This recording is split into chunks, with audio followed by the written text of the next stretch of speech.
what do we do to ignite the spark of entrepreneurship in our youngsters? Let us hear it from Amit Agarwal, Global Senior Vice President and Country Head, Amazon India. He will be talking to Shankar Iyer, columnist and author of best-selling books including The Gated Republic and Accidental India. My first question is that, your focus line is amazing. And I know Amazon in the US is amazing. They do like $10,000 per second, every second human being. That's the global picture. Amaze us as to how big Amazon is in India in terms of per second, per minute, delivery, people you connect with. What's it like? Yeah, I think, we kind of have this habit at Amazon. We are peculiar in that regard, that we focus on the things that we can control and leave the rest to customers choosing us. So I think we focus a lot of our energy on asking ourselves, how are we doing in terms of selection? How are we doing in terms of delivery? How are we doing in terms of reaching customers? So if I just give you a sense of scale over there, we have crossed 1 million small businesses as a part of our ecosystem. That's a big milestone for us. When we started with 100 sellers selling product in one category in 10 cities. So today we have nearly 200 million products on our website. We have nearly 1 million SMBs part of our ecosystem. We actually sell to every corner of the country. So if I take a sample of 2 hours of delivery on in an event or so on, I would say that customers from 99.7% of India's pin codes place at least in that kind of a couple of days worth of sample size. So it's very much ingrained in the daily habits of India. We are the largest marketplace. We are the most trusted marketplace. We are adding new customers faster than any other Amazon geography in the world. We are the fastest to grow to the Prime base that we have. And all in all, I'm super excited by how customers and businesses trust us today. So if I were to take that a little forward and ask you, what's the number, what's a tag number that you have, like how much business you're doing, and how do you compare with in terms of market share? I know your footprint is pretty large, and the pin code data that you give gives a sense of that. But how do you compare with, say, Flipkart, Walmart, and how do you compare with the big gorilla in the room, which is Jio? Well, I think all of these businesses are private in their size and scale, so it's hard for me to use any kind of data that is public. But off the data that is public, you can actually go and see traffic data, app installs. There are surveys that are done in terms of transacting customers, orders, and so on. And we are the leader from all those. We get the most traffic amongst all marketplaces in India. We have the largest seller base. We have the largest selection. We have the largest transacting customer base. And we believe we have the largest size as well in terms of units, GMS. So, yeah, and again, as I said, when we think about our business, we are very laser focused on the pillars that we believe customers truly evaluate us on, which is selection, convenience, and value. And that we benchmark very sharply. And we know for a matter of fact that customers can get more selection on Amazon, get greater value, and get them faster and more reliably than anywhere else. Okay, that's good to hear. You guys also, Amazon promised to sort of digitize small and medium entrepreneurs. I think the target was 10 million and job creation of 1 million or something. Where are we on the timeline there? What milestone are you at? Yeah, so, just for the sake of viewers, as context, we made a pledge to digitally enable 10 million SMBs, enable $10 billion in exports, and create 1 million jobs by 2025. And we are very happy with the momentum that we have.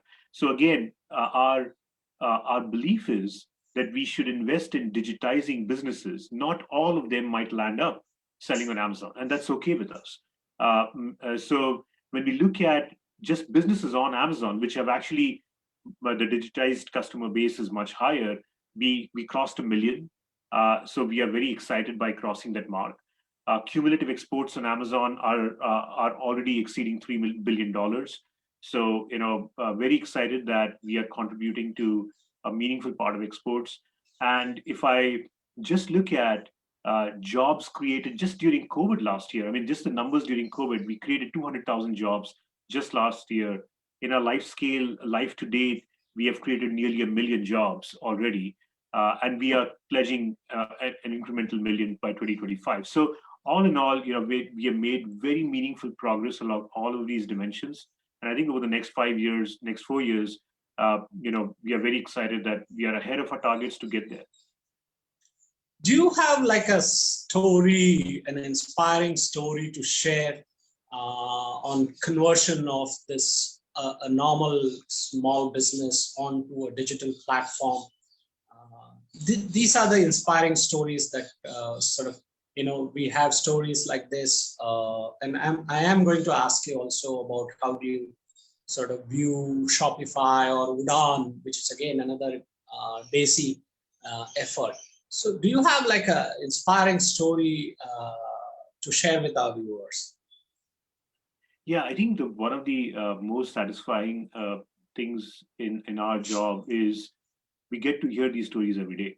And these are, if you think about and the stories can be from the consumer side, it can be from the business side, just because even on the consumer side, we have stories of people receiving packages at the highest point in India, really remote regions where they don't have access to any organized retail. But when I think about the business side, plenty of stories. So if I think about this product that we have, which is called global selling, which is essentially allowing Indian manufacturers of brands to sell globally to global customer base.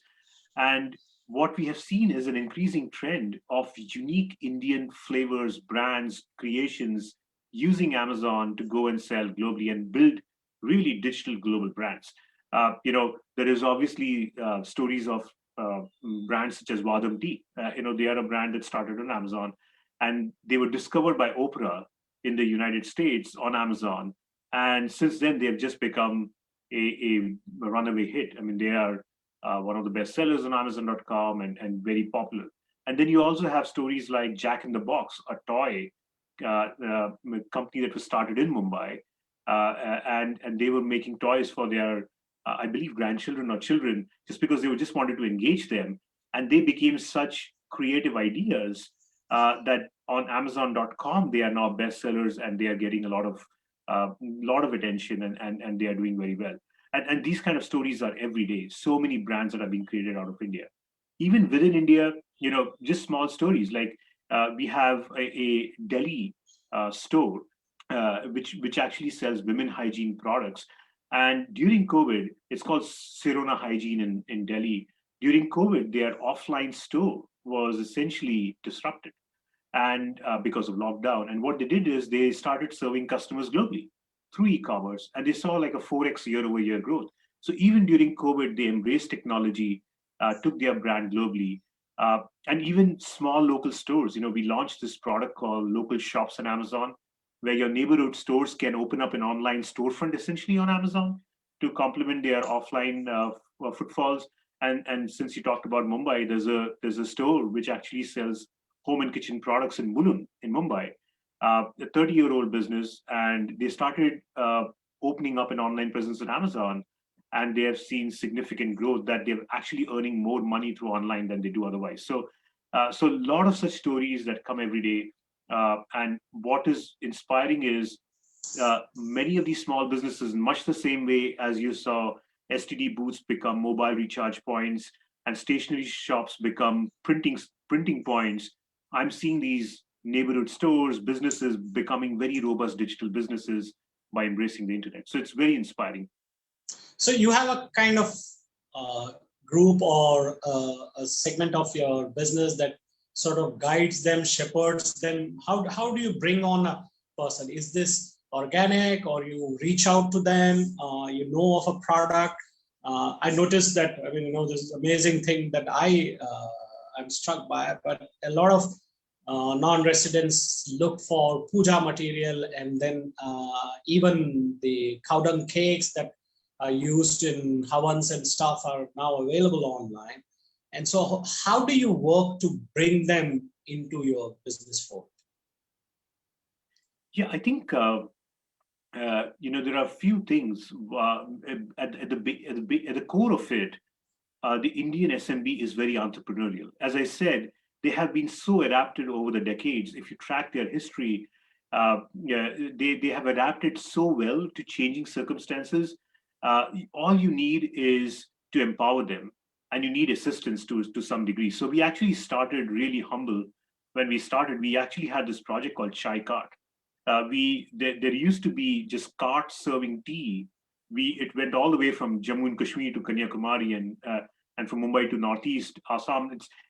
It was just serving tea in business districts, and it would engage in conversations with business on what they're doing, telling them about online, getting them interested. And once they're interested, you could engage them through webinars, you can engage them through just training material and get them online.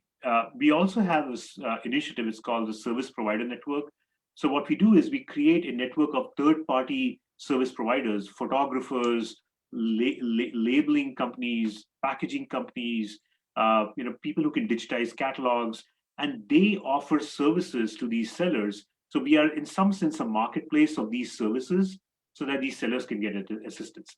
And then, at the end of the day, you need to make sure that you have really easy to use self-service tools, because many of them, you need to make sure that on a mobile phone, many of these tools work in very easy ways. So a lot of different initiatives, from on the feet, on the ground,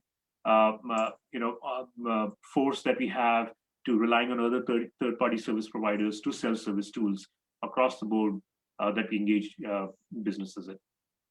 That's a lot of good work, but also there is this flip side perception about Amazon, that the use of backend algorithm. I mean, so at the individual consumer level, I heard a very salacious story. I don't know how true this is, but that guys who return packages or who order single items kind of get pushed back into the queue, and guys who, the volume play.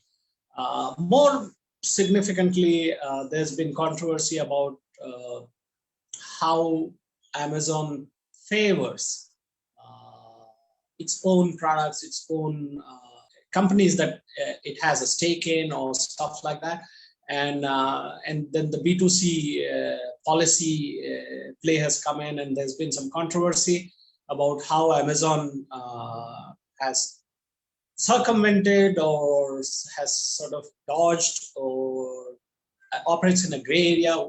However one looks at it, these are issues that are out in the public domain.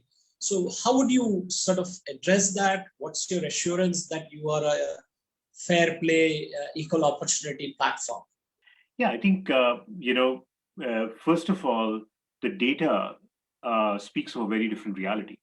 And you could start with the data and ask yourselves, okay, how does the data look like? We have the number of sellers. If I just look at 2020, we had more than 1.5 lakh sellers come online. The number of sellers signing up to sell on Amazon has grown up by 50%, has accelerated since COVID has come.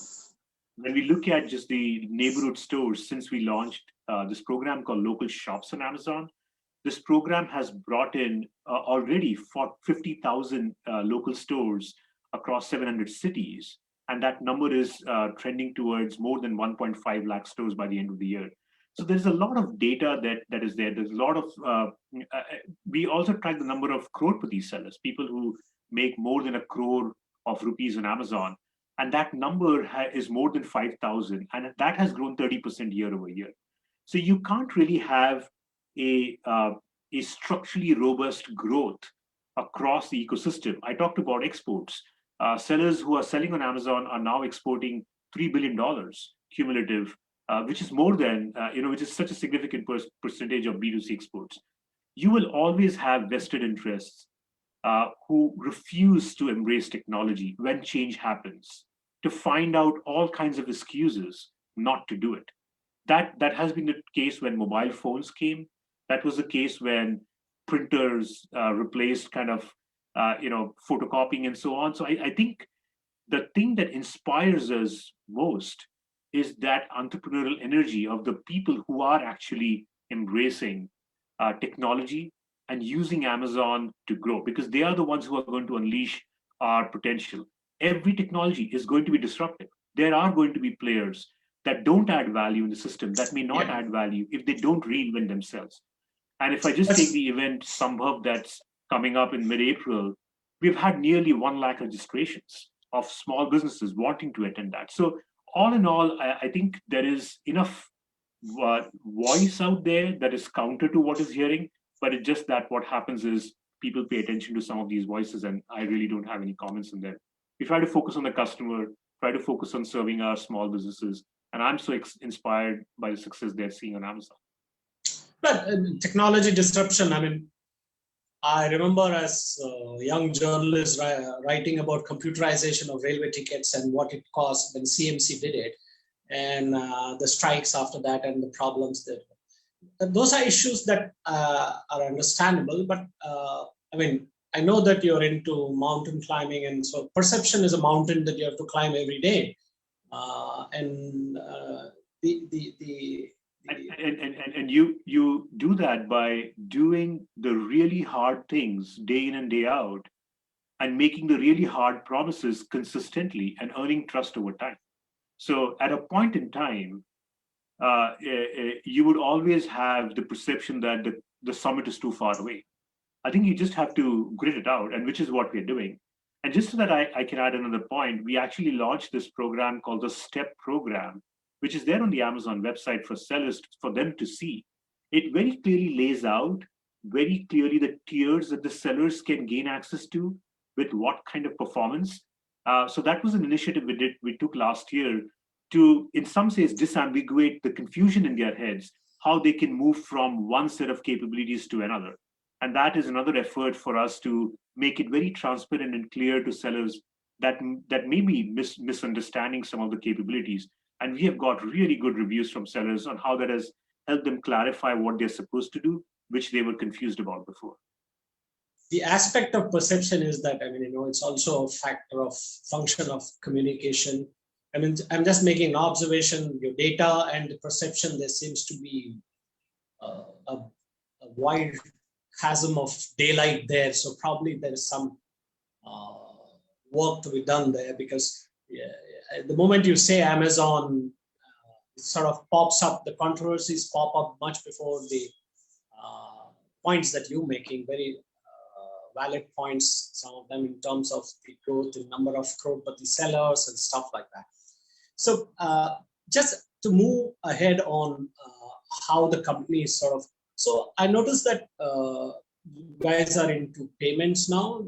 Amazon Pay is one message that's sort of beaming through the cricket matches, and I suppose through IPL also it will be there.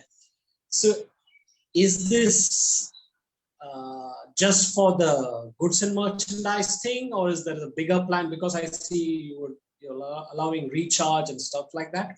But are you also, like Alibaba, looking at financial products on Amazon?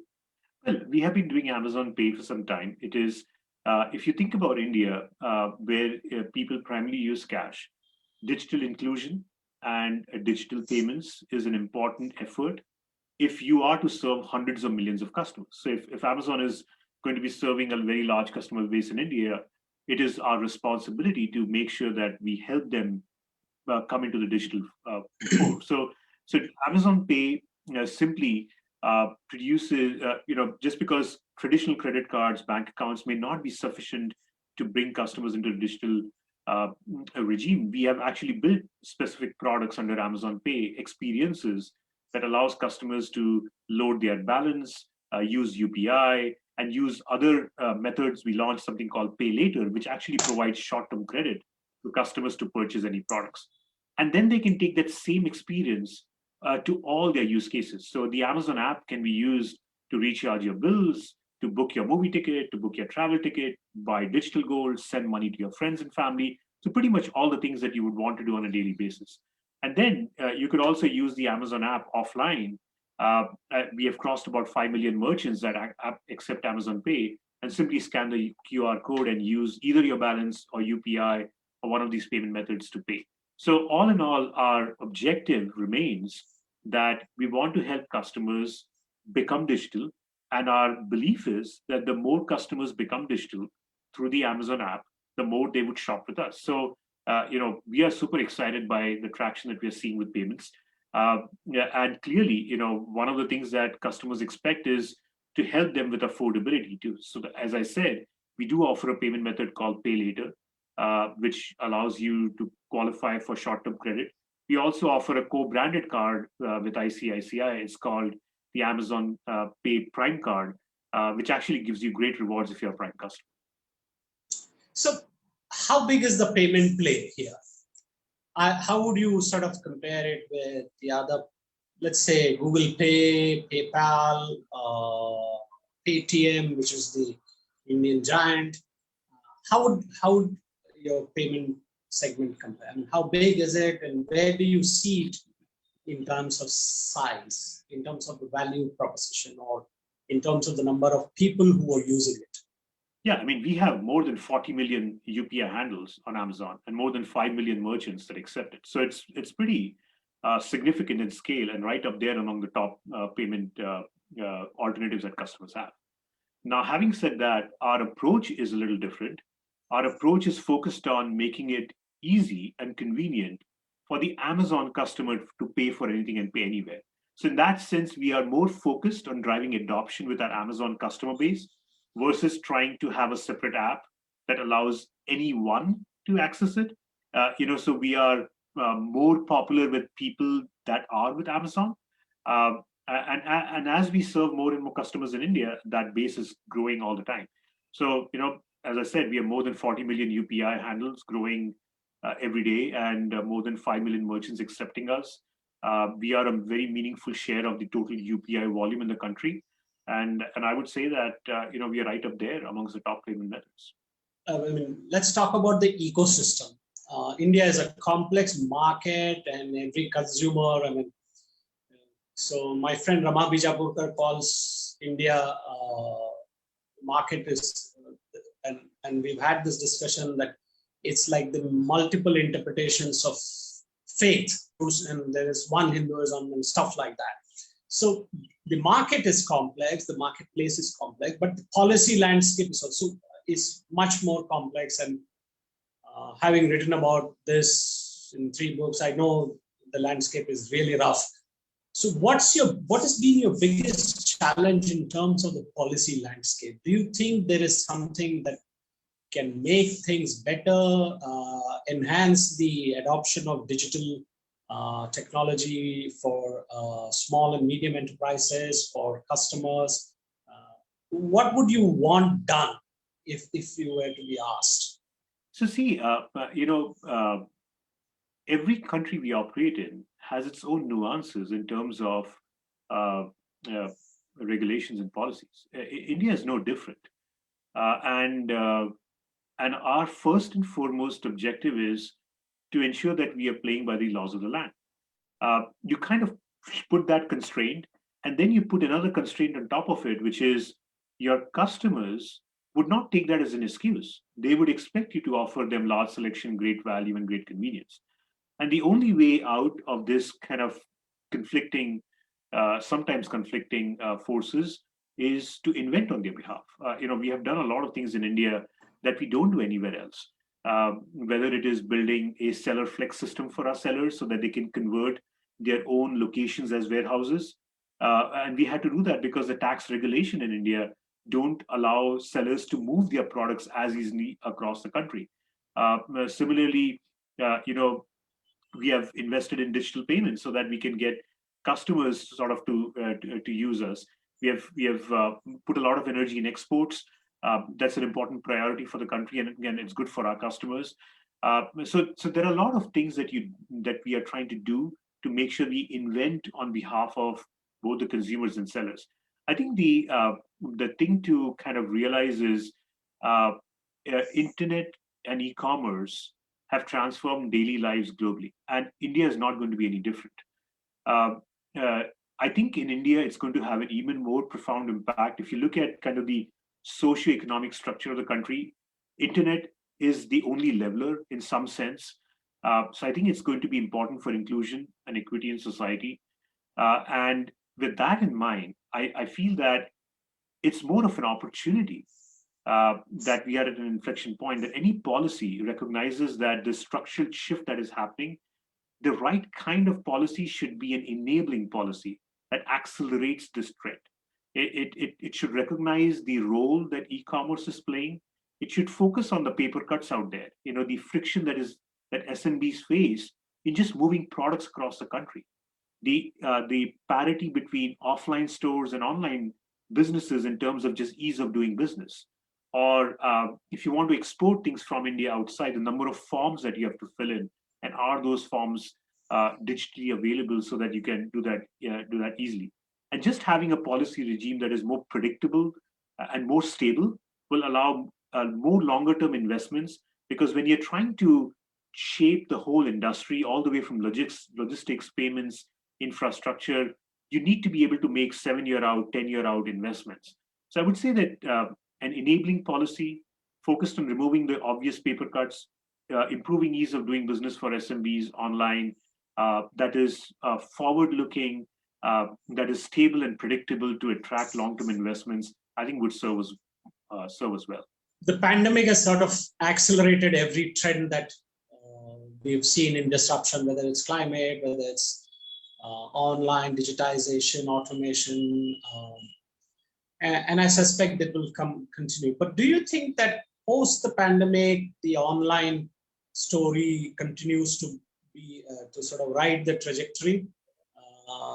There's also this new aspect, and I spoke about policy earlier, and it's not just India. There's a global pushback about domination, about monopoly, of market control, and Amazon and other digital players, even Google and Facebook and all, are sort of facing the challenge of many regulatory events in Europe, in the US, and of course in India, where there is this Tandav story playing out. So how do you sort of see this playing out? Do you think that, yes, internet is a leveler, internet creates equal opportunities, data access is important, but there is also the domination question. And then subsequently, I wanted to come to the Amazon Prime content controversy. But I just wanted to hear how is, since you were in the core team of Jeff Bezos, how do you approach the worry or the vulnerability or the fear among people, the perception that big players dominate and kill other players? Like, how would you sort of would you see Udaan as a competition, which is aggregating B2B? Would you see as a collaborator? I'm sorry, there are too many questions there, but I'll leave it to you. I think at the core of it, it's important to realize e-commerce is barely like 3% of overall retail in India. And people just forget. It's like the shiny thing that gets disproportionate attention when the focus should be on enabling frameworks that accelerates what is becoming a very structural shift that, in my opinion, internet and e-commerce is probably going to be our magic wand to propel India's potential in the 21st century. It is what is going to accelerate how we make digital India real. I think it is going to take Make in India global at scale. It's going to create jobs and skills. It's going to build businesses that truly embrace technology and become more digitally robust businesses. And you always would have some businesses that would be on the wayside because every disruption, as we talked about, that happens. But in terms of sorry to interrupt. Sorry to interrupt you. I just wanted to know whether the points that you're making have been received. Is the reception, absorption, adoption in the policy circles? I mean, the point that you make about India's opportunity to take Make in India global, to create jobs, stuff. In your engagement with the Indian policy makers, does it get received? Absolutely. I mean, there is a high degree of understanding on how this can truly propel India forward, and we get tremendous support. But at the same time, it is okay for us to be scrutinized as well. I have no qualms about that. And we should be, as an important critical player in this ecosystem and a critical partner for the government in these efforts.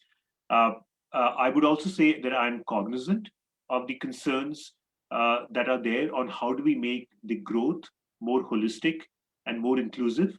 And I gave you some examples of things that were ideas that came in through engagement, which is the STEP program, so that you can have a lot more transparency, local shops, that brings local shops on Amazon. And that's what constructive dialogue brings in. So I would say, there is definitely an understanding. There would be many winners. There would be many models. To your other part of the question, there would be internet. Online commerce is so small that the rate of change is only going to accelerate in the coming years. There's going to be more innovation ahead of us than what we have seen. There's going to be many more models, many winners, and we are barely at the beginning of what lies ahead. So I think I'm a very big optimist. I truly believe that our job is best done by just focusing on the customer, focusing on the small medium business and enabling them, and the rest of it will take care of itself. Now, Amazon Prime is sort of the icing in this play in terms of, I mean, just like everything else, pandemic has sort of increased adoption of entertainment at home, streaming and stuff like that.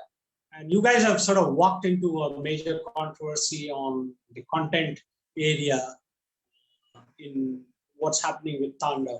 Do you worry that this is going to, what kind of is going to impact the larger story? What kind of corrective measures do you foresee in terms of that segment?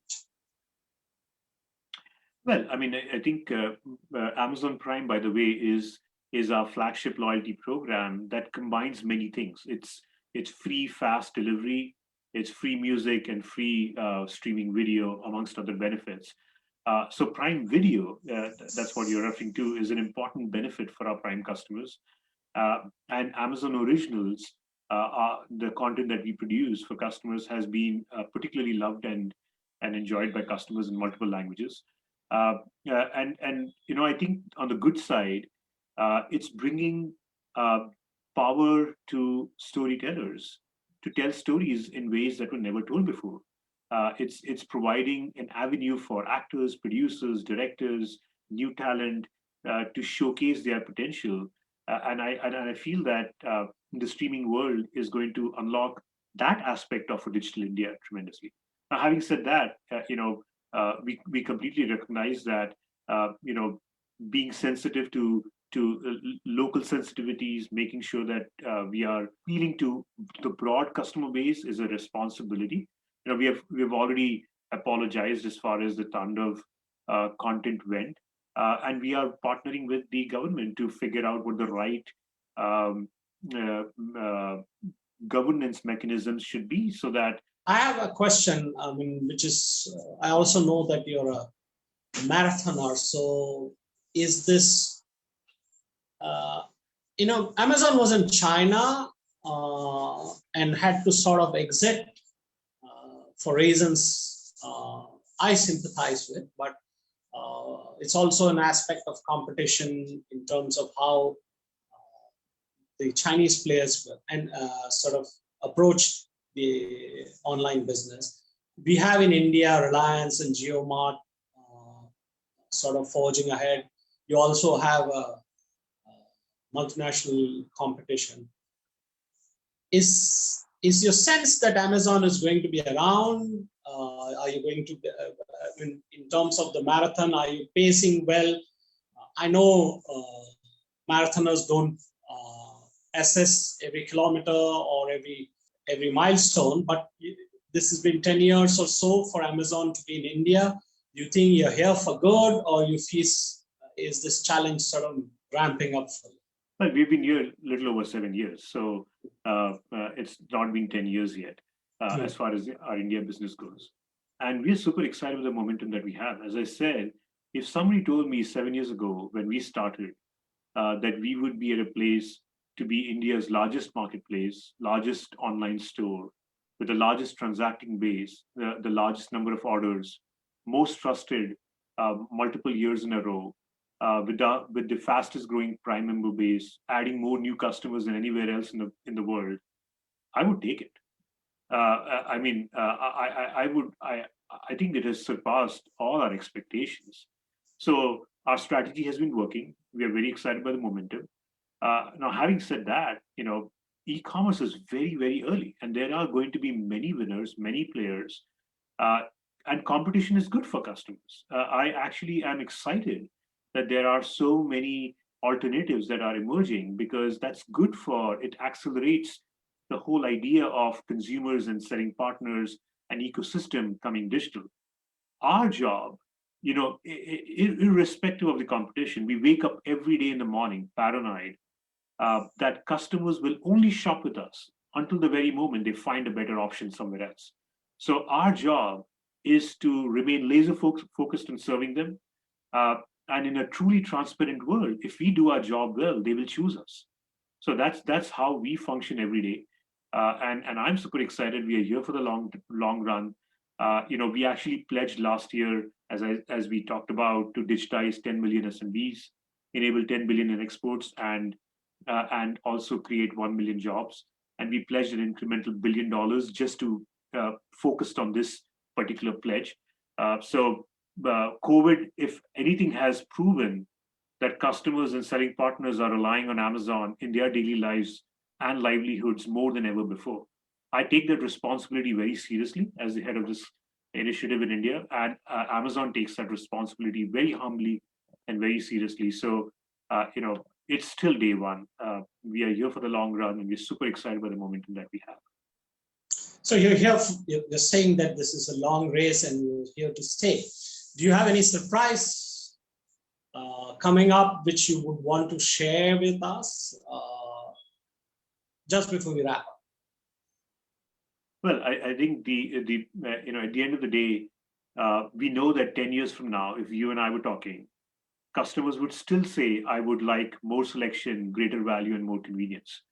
And I think that executing on that on a day in and day out basis to make selection better, reduce cost of operations for sellers so that they can pass on that value as lower prices, and to make your deliveries faster and more reliable, is kind of 8 out of 10 points.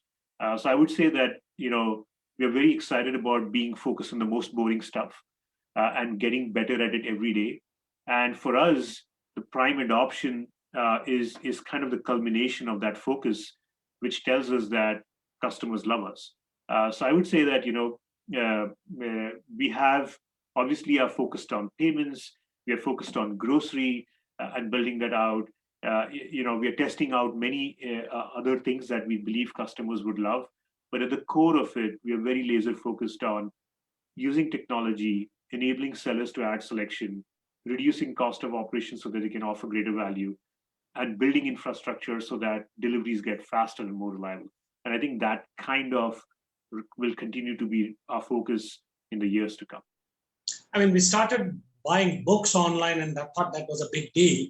So I'm wondering whether, do you see in the future, what's the future trend like? Do you see in the future people being able to buy more than just consumer durables? I don't know. I mean, the imagination boggles You can me. buy all kinds I mean, of stuff on Amazon. I mean, I'm saying that we sell everything from beds to appliances to TVs to pets to grocery to books to flowers, cakes. I mean, you name it. You said cow dung. I mean, who knew people would be buying cow dung on Amazon, or somebody would be selling cow dung on Amazon? So I would say that in terms of selection, with 200 million products, we are probably already there. That it is not hard to find what you're looking for on Amazon.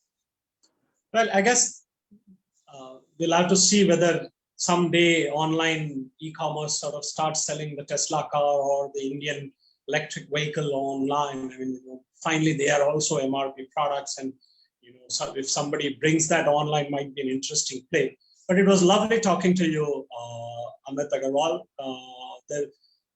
You sort of went through the difficult questions and the issues, and I hope that you're able to tell your story better and more forcefully.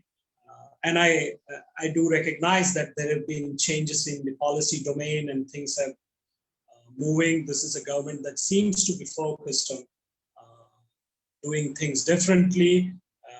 I hope some of the ideas that are being thrown up by internet entrepreneurs get adopted, because at the end of the day, the only thing that is stopping India and Indians from sort of shifting orbit is what we call the state, and not just the political state, but I think the regulatory state. And I hope for a better future for all of us. Thank you very much, Amit.